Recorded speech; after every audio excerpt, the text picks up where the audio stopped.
여야 의원의 눈으로 들여다보는 민심 여의도 레이더, 오늘은 여당 레이더 편입니다. 국민의힘 유상범 의원 어서 오십시오. 네, 반갑습니다. 저희가 한 달에 한 번 정도 만나는 코너잖아요. 예. 나오실 때마다 직책을 하나씩 더 가지고 오시는 것 같아요. 아, 그래요? 이번에 쓰고 오신 감투는 사법학의 저지 특위위원장 네. 맡으셨네요. 예. 이건 어떤 겁니까?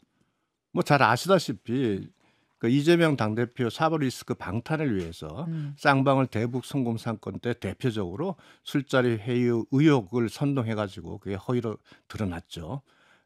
그다음에 지금 현재 순직 해병 특검법 내용을 보면 네.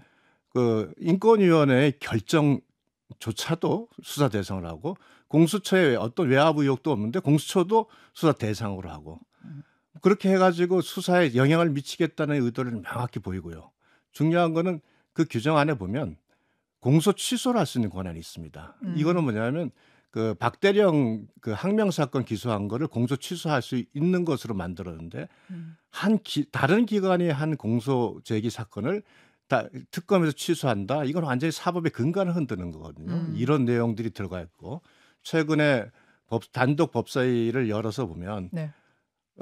그 이재명 대표 기소 사건을 이화영 대표 그 재판 담당하는 재판부에 배당했다는 걸 가지고 법원 행정처장을 심하게 추궁하고 또 그걸 지법에 기소한 걸 가지고 비난하고 이게 사법에 영향을 크게 미치는 국회의 활동 이거는 제가 보면 도를 넘어가서 수인할 정도가 안 되기 때문에 당내에서도 이와 같이 1년에 이재명 대표 방탄을 위한 이러한 행동들 이거는 이제 우리 당 차원에서도 특위를 꾸려서 막아야겠다 이런 차원에서 제가 또 갑자기 선임이 됐습니다. 그렇게 된 거군요.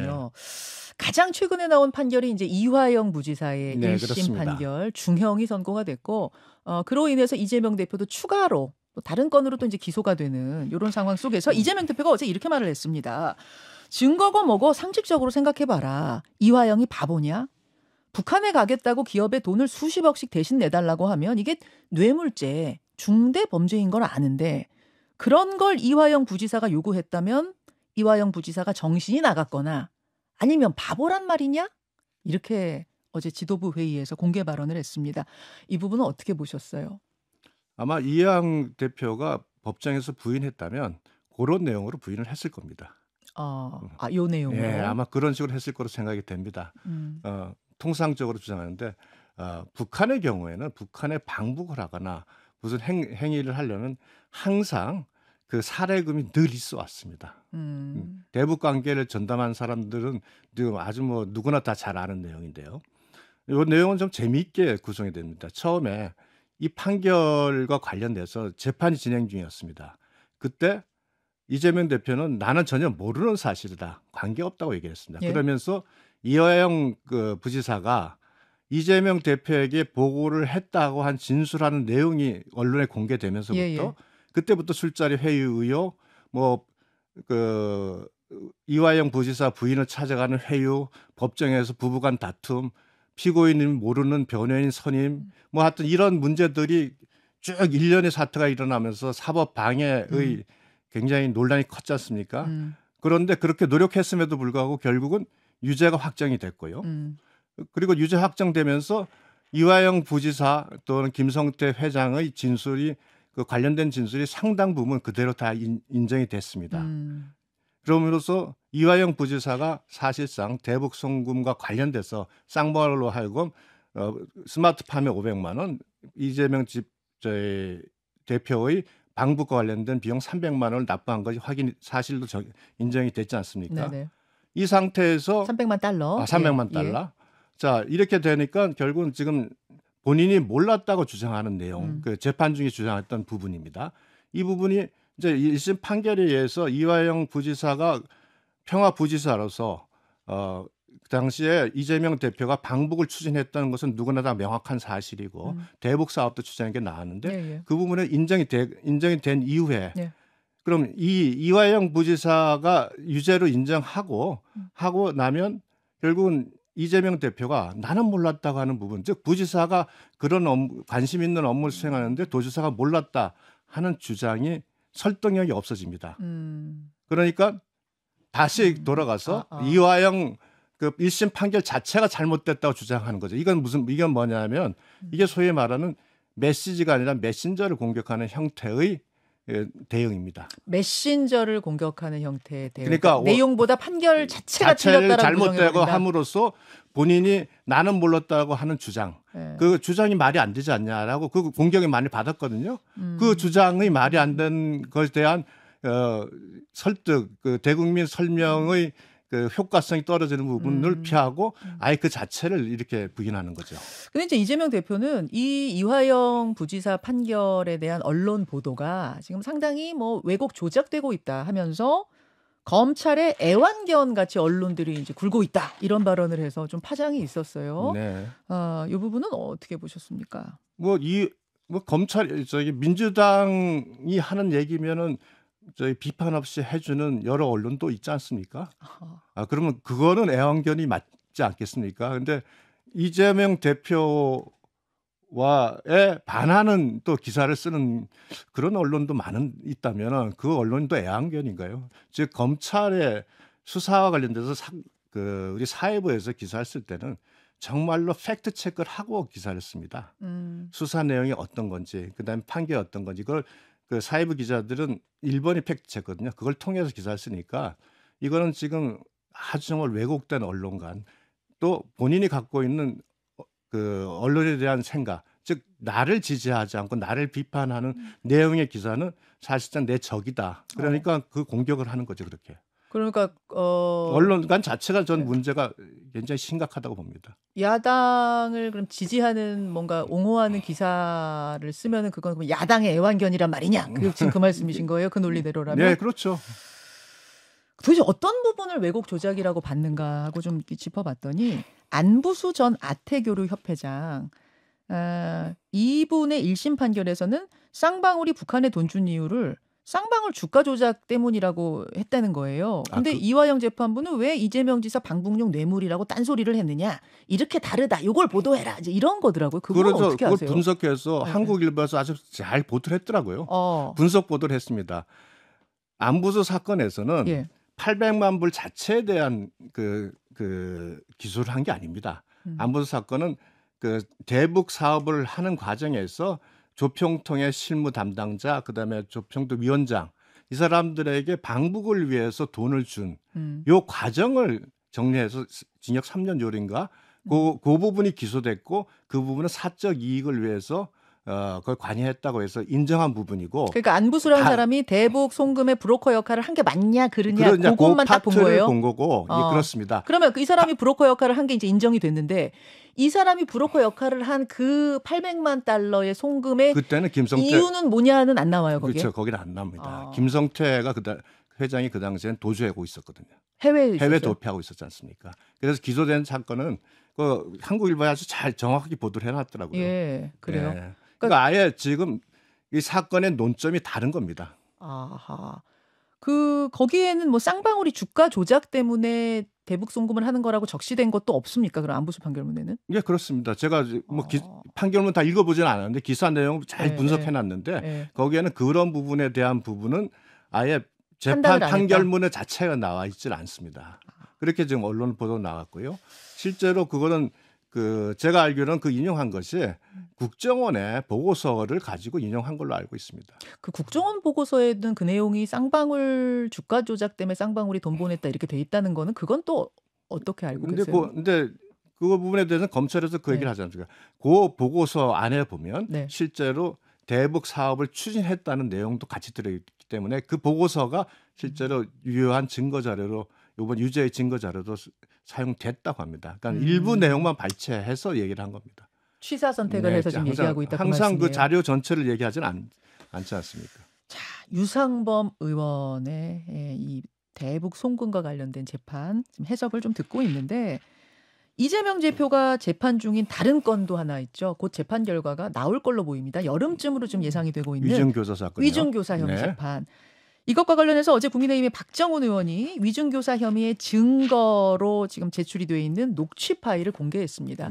여러분 아까 저희가 잠깐 들려드렸는데요. 재판정에선 이미 플레이가 됐던 거고 외부로 플레이되는 게 이번이 처음인 건데 이 내용 뭐 다시 제가 틀기는 그렇고 이런 거예요. 제가 좀 대신 읽자면 내가 타깃이었던 것, 매우 정치적 배경이 있던 사건이었다는 점을 얘기해주면 도움이 될 것 같다. 네. 있는 대로 진짜 세월도 지났고 나한테 덮어씌우면 도움이 되는 사건이었던 거예요. 그런 얘기들을 좀 기억을 되살려서 라고 이재명 대표가 네. 말합니다.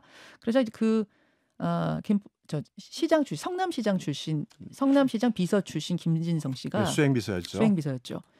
애매한 게 그때는 제가 밖에 먼저 나와서 선거를 위해서 먼저 나왔거든요. 내부에서 사실 누가 KBS랑 연결됐을지는 모르는데 이 점이 아마 애매할 수 있을 거예요. 이렇게 말을 하자 이재명 당시 지사가 그런 얘기를 들었다고 해주면 되지. 김 비서님 또 그것 좀 꼭 좀 부탁드릴게요. 왜냐하면 그때 당시 분위기가 그랬다.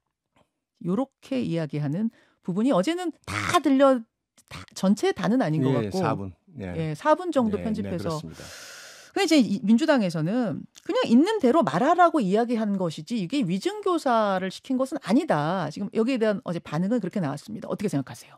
민주당에서 딱 그 많은 분량 중에 딱 한 문단 있는 대로 말하라. 그거만 딱 들고 이렇게 말했으니 이것은 그 위증을 하라는 얘기가 아니다. 그러나 방금 말씀대로 하신 부분 KBS와 검찰이 자기의 정치적 탄압하고 누명을 씌우는 거다. 그다음에 이미 다 세월이 지났다. 그리고 내가 거기에 가서 주장한 변론 요지서가 있는데 그 내용에 내가 탄압을 받은 내용이 들어가 있다. 이 내용은 뭐냐면 이 얘기를 해달라는 거죠. 그러니까 민주당은 네. 소위 그 악마의 편집처럼 특정한 유리한 문구 하나만 딱 떼가지고 있는 대로 문단 하나만 가지고 지금 마치 이것을 위증이 아니라고 하나 그 앞서에서 한 내용들을 다 합하면 이 전체 부분 누구나가 봐도 내가 정치적 탄압받고 누명을 썼다라고 얘기해달라 그 얘기죠. 법조인 출신이니까 제가 여쭙겠습니다. 그럼 이 정도 증거 자료가 나오면 이거는 유죄 판결될 가능성이 크다고 보세요? 결정적 증거죠.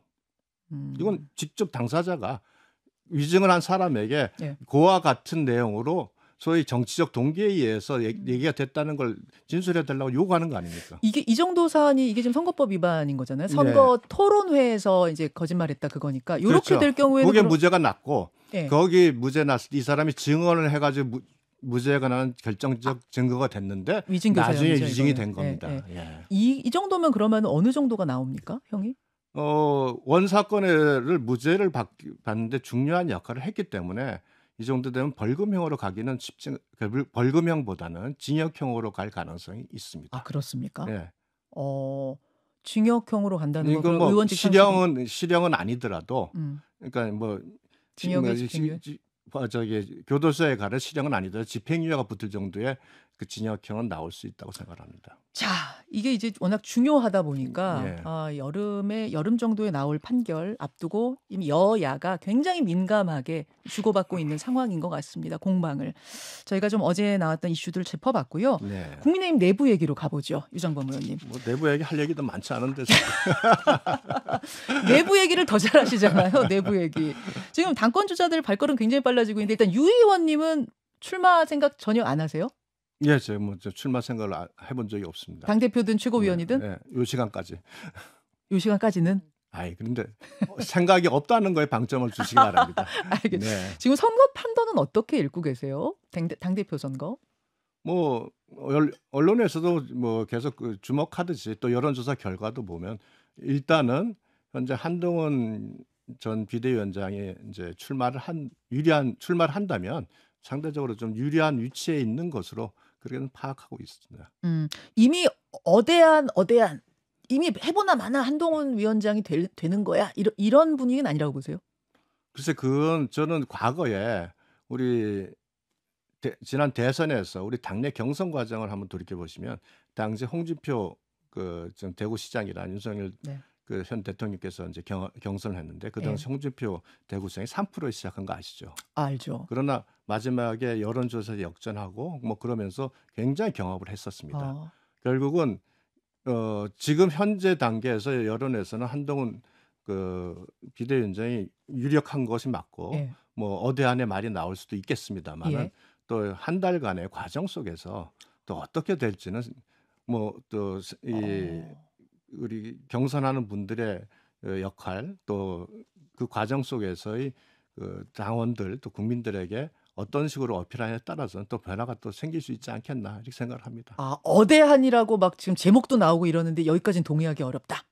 해봐야 글쎄요. 한다. 어대한이라고 한다는 것은 일반적으로 항상 적극적 지지자들의 목소리가 크게 나타나는 겁니다. 빅스피커. 그렇죠. 그러나 그 주변에서 음. 보통 이 사람들을 따라가는 경우는 많지만 그러나 언제든지 그 민심이나 당심도 상황에 따라서 언제든지 바뀌는 거거든요.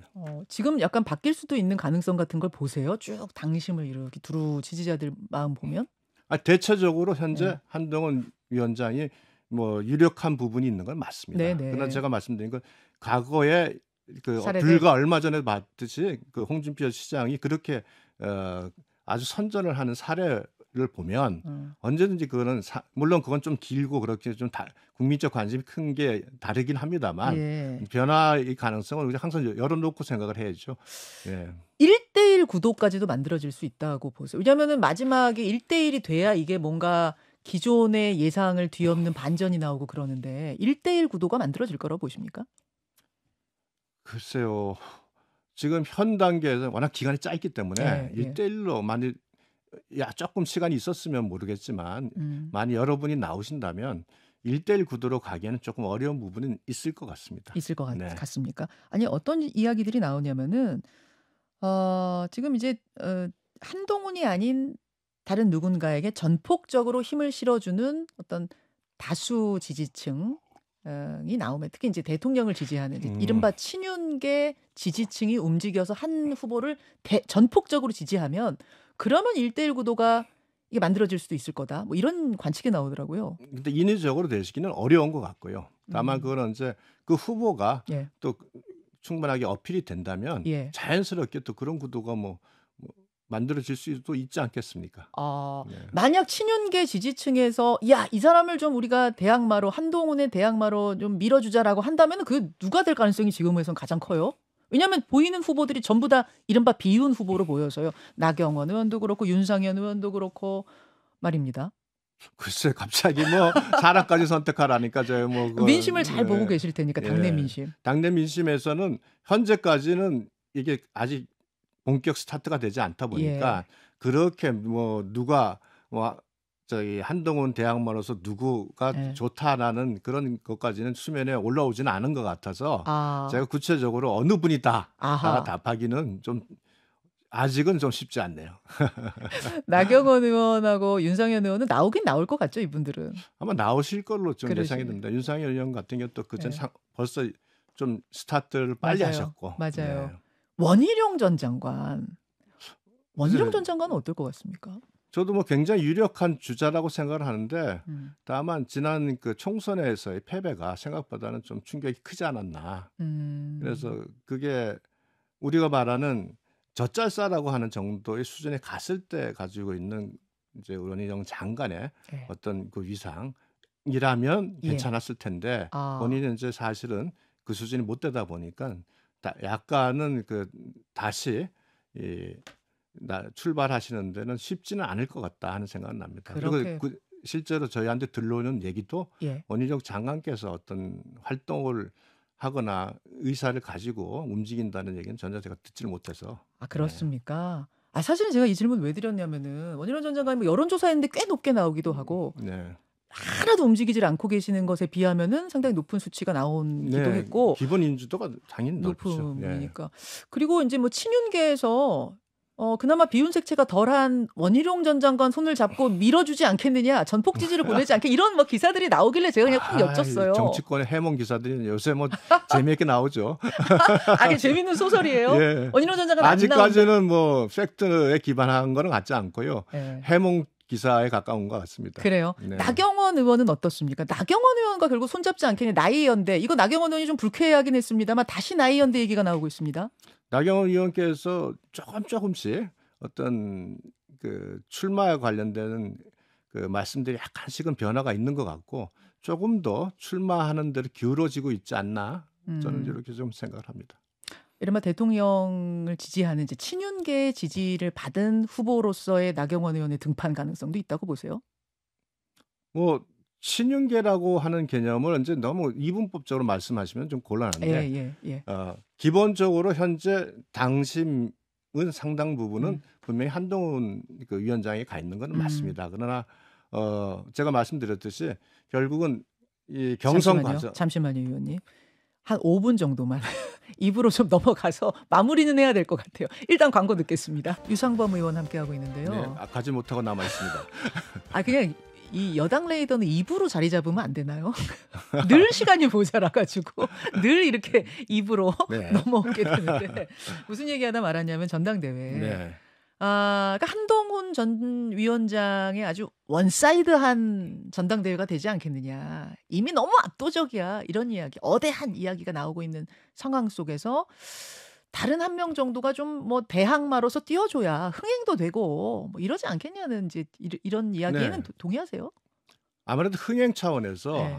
한 명이 독주하게 되면 국민적 관심도 적어지고 또 당원들도 또한 관심이 적어지고 그러면 그냥 대세론으로 그냥 가버리는 상황이 됩니다. 그래서 뭐 우리 전당대회 흥행을 위해서라면 좀 강력한 주자가 한 명 나와서 경쟁해 주는 것이 뭐 모양은 좋죠. 근데 그게 또 인위적으로 만들 수 있는 건 아니지 않습니까? 인위적으로는 안 되지만 네. 뭐 자연적으로 그런 식의 흐름이 만들어질 막상 뚜껑 열면 만들어질 거다. 좀 지나면은 결국은 이제 뭐 원내들도 의견도 있지만 원내 의견이 또 중요하고 예. 원내 의원들이 또 지역에서 미치는 당원들에 미치는 또 영향도 또 상대적으로 크니 맞아요. 만약 이제 원내에서 어떤 그러한 경향성이 나타난다면 그 또한 가능성은 있지 않겠나 생각을 합니다. 이번 대표의 포지션이 어때야 될 것이냐 이 부분이 중요하고 아마 후보로 나올 분들의 고민도 이 부분일 거란 얘기가 나와요. 네. 왜냐하면 지금은 이제 대통령의 지지율이 높지 않은 상황에서 총선도 이제 참패한 상황에서 대통령과 어느 정도 좀 다른 목소리도 내는 당이 돼야 국민적인 선택을 받을 텐데 그렇다고 또 대통령 3년 남은 대통령 국정과 사사건건 반대할 수도 없는 거고 어떤 식으로 포지션을 잡아야 되느냐 어떻게 보세요? 그러니까 여당 대표는 숙명입니다. 여당 대표는 정부와 함께 정부의 정책을 지원하고 또 정부 정책에서 좀 문제가 있는 것은 적절히 조언하고 견제해서 윤석열 정부가 성공하도록 만들어야 되는 이것이 여당 대표에게 주어진 숙명입니다. 이 부분이 가장 우선시 돼야 되는 것이고요. 다만 이제 각종 여러 가지 당정 간에 또 당내에서 과거에 자꾸 뭐 수직적 당정 관계라는 식으로 이제 프레임이 정해져서 있긴 합니다만 이런 식의 모습이 비춰지는 부분은 이제 어느 정도 정치적으로 좀 완화시켜서 국민들에게 당으로서의 역할을 제대로 한다는 인식을 보여주는 그런 부분에 대해서 여당 대표 주자들은 누구나 다 동의를 해야 된다고 생각을 하고 또 지금 중요한 것은 뭐 친윤, 비윤, 반윤 이런 게 중요한 게 아닙니다. 우리가 극소수의 여당이고 지금 특히나 민주당의 윤석열 정부의 국정을 협조한다는 의사는 전혀 없이 완전히 국정을 발목 잡고 오히려 원내 다수당으로 자기들의 힘으로 사실은 국정을 끌고 가겠다는 오만함까지 보입니다. 이런 상황이라면 더욱더 당 대표가 우리 정부와 적극 잘 협력하는 그런 모습을 비춰주는 게 중요하다. 한동훈 전 비대위원장은 이미 대통령하고 사이가 많이 안 좋아져서 그렇게 하기 힘들 거다라는 얘기도 나오잖아요. 우리가 정치에서 항상 서로 좋았다가 나빴다가 하는 것은 그 과정 속에서 늘 일어나는 일입니다. 중요한 것은 서로의 필요성, 그것이 그렇게 해야 되는 당위성이 있다면 언제든지 서로 간에 감정적인 부분은 봉합하고 같이 가야죠. 그렇지 못한다면은 사실은 당 대표로서 리더십을 발휘하는 것이 잘 될까 저는 의심을 합니다. 이게 이제 중요한 부분이라고 생각합니다. 이미 대통령과 한동훈 전 비대위원장 사이는 강 건넜다. 뭐 이런 표현 나오잖아요 언론에. 동의하지 않으세요? 저는 정치를 하고 같은 그룹에 있다면은 그건 언제든지 서로 간에 자기가 있던 감정을 숨길 줄 알아야지 정치를 한다고 생각합니다. 물론 저도 많은 사람이 호불호가 있지 않습니까? 제가 다른 마음에 들지 않는 의원에게 제가 마음에 들지 않는다고 멀어지고 표시를 하는 순간 사실은 정치인으로서 그만큼 범위 영역이 작아지는 거거든요. 알겠습니다. 시간이 지금 없죠. 30초만. 7개 상임위원장직 국민의힘 받습니까? 안 받습니까? 아직은 강경파가 좀 우세합니다. 받지 말자 쪽. 예. 그러나 또 많은 여당으로서의 큰 고민도 같이 있습니다. 윤석열 정부의 국정을 함께 가야 된다는 측면에서 또 고민하는 부분도 있습니다. 알겠습니다. 여기까지 유상범 의원 고맙습니다. 네, 고맙습니다. 김현정의 뉴스쇼는 시청자 여러분의 참여를 기다립니다. 구독과 좋아요, 댓글 잊지 않으셨죠? 알림 설정을 해두시면 평일 아침 7시 10분 실시간 라이브도 참여하실 수 있습니다.